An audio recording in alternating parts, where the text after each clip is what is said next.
welcome back to Japan, where I'm going to be giving you my reaction and review to Master of Fermenting Dregs. As always, this is the review video. If you want to see the reaction, pause this video, click the link in the description below, and it'll open up a separate little YouTube player where you can hear the song with me for the first time. Or first time for me, maybe for you, who knows. So, this was an interesting one. I had largely, I must admit, forgotten much about the one and only song I'd heard about them previously, which was from our live week on the previous channel before we had to stop and restart everything. And, I remember at the time being kind of impressed by, this is good.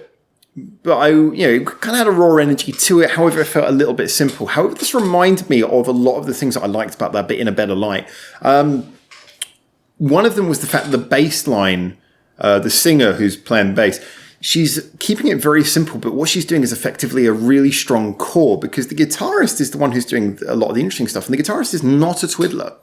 The guitar just has these really good quality to do the right harmonies, the right little maybe 2 or 3 note chords, just very simple little things that extract the most from that bass line, from the melody that the singer's delivering. So, the bass player and singer, she's laying down a nice, simple vocal line, very nicely played thumping melody, thumping bass line, core underneath. She must have like muscles in her fingers, the amount that she's doing the old walking there. And then, because it didn't sound like she was using a pick, or if she was playing with her fingertips, it sounded like she was probably walking that. And then the drummer is interesting as well. So interesting breaks in this. Liked how he started slow in like halftime and then went up to a more punky rhythm after that. Also like the little break bit where he had the stop-start bit in there. That was nicely done. However, what he's doing is just sort of driving things along. And the guitarist is really adding so much colour to this. Love what they did. Love the fact that they had again, another one of these solos. I seem to remember this from last time, where it's not a solo in the sense you think. There's no twiddling. There's not really even a melody to it. It's just advancing that idea of doing a simple series of light harmonizing chords to the backing. It worked. It brilliantly worked. I think everyone played their part, did something which was simple and effective. Now, it doesn't seem like it varies hugely from the song I heard from them before, in that sense, in that it is basically the same core principle executed there. So I would like to hear, I want to hear more of this band, but I'd like to hear how much more variation they can get out of their sound. I mean, there's a lot of ways of doing a free piece, as we talked before. I usually said there's 3 ways that you can do a free piece. We'll come back to that another time. But I've said it so many times before anyway.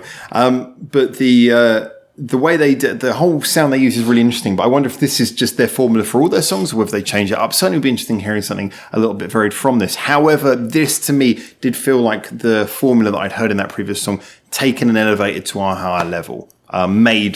This was it being used better this time. Not to say there's anything wrong with the previous song, it's just this felt really tight, felt like it had a good direction, felt like it had a real clear mood. I mean, you really felt taken by the mood here. It felt nostalgic. Like I say, it reminded me, with those sort of high pitched guitar lines, it reminded me of a lot of 60s rock and roll style things. As much as there's a punk centricity to the lower end of the song, it's got the drive, the speed, the power, the intensity of a punk song. The top end, with the sort of fairly light and melodic vocals, and with the sparkly sounding harmonizing guitar, it sounds very sort of carefree and 60s rock and roll. And I think their sound, from what I've heard thus far, does seem to be something, like I say, a mixture of punk and rock and roll, in the most literal way. Punk on the bottom, rock and roll on the top. So did I like this? Yeah, I really like this. Would I listen to this again? Probably would. Was it catchy enough to stay in my memory? Unfortunately, in the same way that the last song I heard by them, I liked a lot at the time, but then kind of forgot about it afterwards. This one is better.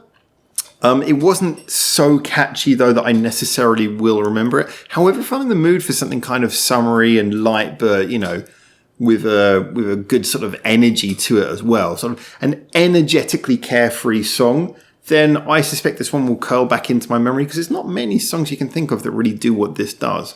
So, yeah, I really liked it. I thought it was really good, and I can't wait to hear more of them. I'm glad I finally got around to doing them. It's been recommended me for so long, and then there's been like a good few months between this and the first time I heard them anyway. So I'm really looking forward to hearing them again. So thank you so much for recommending them to me.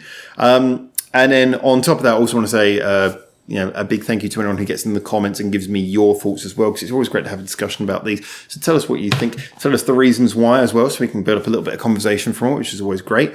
Whether you know the band or not, whether you like them or not, whether you know this song or not, whether you like this song or not, just get in there and tell us what you think. Music's all subjective to opinion. I can tell what I think as someone who's worked with music my entire life, but that does not make my opinion more important than yours. Just I'm articulating it on a camera, that's all. So get in there, tell us what you think. As always, you can like, you can subscribe, you can follow any of our other social medias if you want to talk to more like-minded people who listen to Japanese music. Yeah, follow any of the links in the description below to check out our other social medias. And yeah, a big thank you as well to the people who've sponsored us on Patreon. It's a massive help, and it keeps me with a glass in my hand and a mic at my face. So anyway, for now, from Japan, thank you so much for making it through to the end of this one. Until I hopefully see you soon for the next one. Until then, ciao, ciao.